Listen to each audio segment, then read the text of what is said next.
आजकल कैंसर जैसी बीमारियां या कैंसर के बराबर वाली बड़ी बड़ी बीमारियां बहुत ज़्यादा चलन में हैं। और अक्सर देखा जाए तो कैंसर जैसी समस्याएं बहुत ही हाई एनर्जी वाले लोगों को हो रही। एक तरह से मैं बोलूँ तो एस्ट्रोलॉजर्स में ये आम हो गया है कि उन्हें कैंसर होने लगा है। इसका कारण क्या है और उन्हें क्या क्या सावधानियां रखनी चाहिए, मैं ये भी आज बताऊंगी। जो भी मेरे एस्ट्रोलॉजर मित्र हैं जो मेरी वीडियोस देख रहे हैं, तो प्लीज़ आप ये चीज़ें फॉलो करिए। हाँ, जो हीलर्स हैं उनके लिए भी मैं बोलूँगी कि आपको किस तरह से अपने आप को प्रोटेक्ट करना है। देखिए आजकल ऐसा होता है कि जो कैंसर है वो एस्ट्रोलॉजर्स में बहुत तेज़ी से बढ़ रहा है। इसके पीछे का कारण क्या है? इसके पीछे का कारण ये है कि एक तो वो कई सारे नेगेटिव लोगों के कनेक्शन में आते हैं, लोगों की सारा दिन हाँ वो दुख सुनते हैं, उनको सॉल्यूशंस देते हैं। तो वो स्वयं इतना, जब उनका ऑरा क्लीन नहीं, उन्होंने अच्छे से साधनाएँ नहीं की हैं, जब तक नहीं की हैं, तो उनका जो हो रहा है वो कमज़ोर होने लगता है। अपनी एनर्जीज़ वो दूसरों पे ट्रांसफ़र करने लगते हैं।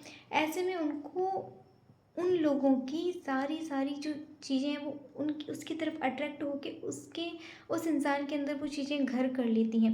एक रीज़न तो हुआ ये। दूसरा, कई बार लोगों का प्रश्न होता है कि जो तांत्रिक होते हैं या जो पुजारी होते हैं वो सारा दिन भगवान के पास ही रहते हैं, फिर उनके पास धन क्यों नहीं है, वो एक लेवल पे एक अचीवमेंट क्यों नहीं कर पा रहे। देखो इसके पीछे का रीज़न क्या है कि जो पुजारी होते हैं जो मंदिर में, वो भगवान की हाई एनर्जी वाली, हाई एकदम हाई वाइब्रेशन वाली जो मूर्ति है उसको टच करते हैं सुबह शाम।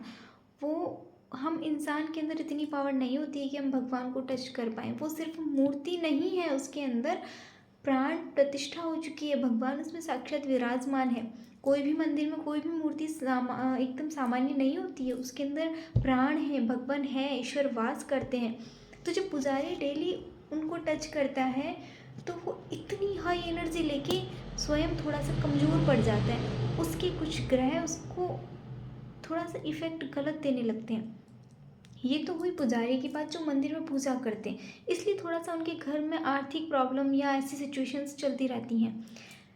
लेकिन भगवान का उन लोगों पे आशीर्वाद बहुत होता है। भगवान कोई भी पुजारी के साथ में कहीं बाहर किसी ने आपने बदतमीज़ी करी, किसी ने भी उनके साथ में गलत बिहेव किया, तो भगवान उसके कर्मों का फल तुरंत देता है। ये मैंने आँखों देखी ये चीज़ें। किसी दिन और सुनाऊँगी मैं ये कहानी, अभी थोड़ा-सा वीडियो से हट के हो जाएगी।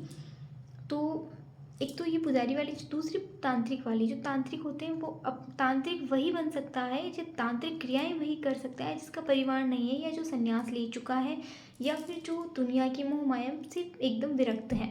हाँ, तो उन लोगों को अपने आप से मोह नहीं होता है, वो सिर्फ एक एनर्जी इकट्ठे करने में लगे हुए होते हैं, इसलिए उनका जीवन जो है पूरे तरीके से खत्म है। आप किसी भी तांत्रिक से मिलिए, कोई भी तांत्रिक पूरे तरीके से ना तो स्वस्थ होगा, ना उसका जो मानसिक स्तर है वो उतना मजबूत होगा। तो एक ये कारण है।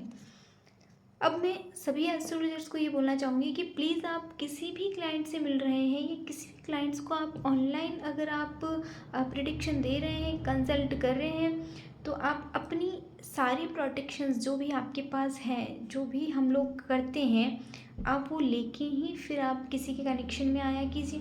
और जो हीलर्स हैं या जो रेकी करते हैं, वो सबसे पहले स्वयं के लिए हीलिंग और रेकी जो है इकट्ठा कर लें, उसके बाद ही आप दूसरों पे जैसे आप आपको अभी किसी को हीलिंग देनी है, आप आपके पास कोई ऑनलाइन फ़ोटो आया है या कुछ भी आया है, आप उसको हीलिंग करने के लिए उस फ़ोटो को तब तक डाउनलोड मत कीजिए जब तक कि आपने खुद को हील ना कर लिया हो। पहले आपको हीलिंग के फर्स्ट स्टेप में 15 मिनट तक आपको खुद के लिए रेकी का आह्वान करना है।